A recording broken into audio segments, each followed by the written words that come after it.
মুশফিকের অবসরে মাশরাফি লাইভে এসে আবেগঘন বার্তা দিয়ে যা বলছে, মুশি তুই ছিলে হাজারো ভক্তের মনে, তোর জন্য আমরা অনেক অসাধ্য সাধন করেছিলাম। আমি যখন ক্যাপ্টেন ছিলাম তখন তুই ছিলি আমার ভরসার জায়গা। তোকে ক্রিকেট বিশ্ব মিস করবে, তোর জন্য শুভকামনা রইল। দর্শক, বিস্তারিত দেখুন পুরো ভিডিওতে একটি লাইক দিয়ে সাথেই থাকুন। দীর্ঘ প্রায় ১৯ বছরের ওয়ানডে ক্যারিয়ারের ইতি টেনেছেন বাংলাদেশের উইকেট রক্ষক ব্যাটসম্যান মুশফিকুর রহিম। গত বুধবার ৫ই মার্চ সামাজিক যোগাযোগ মাধ্যমে এক পোস্ট দিয়ে ওয়ানডে ক্রিকেটকে বিদায় জানান তিনি। মুশফিকের অবসর ঘোষণার পর তার সতীর্থরা সামাজিক যোগাযোগ মাধ্যমে আবেগঘন বার্তা দিচ্ছেন। মুশফিকের অবসরের পর বাংলাদেশ দলের সাবেক অধিনায়ক মাশরাফি লিখেছেন, তোমার বিদায়ের ঘোষণায় এক লহমায় অনেক কিছু ভেসে উঠল চোখে। এত বছরের একসঙ্গে পথ চলা, মাঠের ভেতরে বাইরে কত শত স্মৃতি।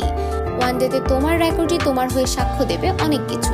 তোমার ব্যাটের দুটিতে কত আলোর দিন এসেছে দেশের ক্রিকেটে, তবে রেকর্ড বইয়ে লেখা থাকবে না কতটা নিবেদন আর নিষ্ঠায় তুমি ক্যারিয়ার গড়েছিলে, কতটা ঘামের স্রোত পেরিয়ে সাফল্যের তীর ছুঁয়েছিলে। তোমার পরিশ্রম, প্রতিজ্ঞা আর ত্যাগের গল্প বাংলাদেশের ক্রিকেটে প্রজন্মের পর প্রজন্মে অনুকরণীয় হয়ে থাকবে।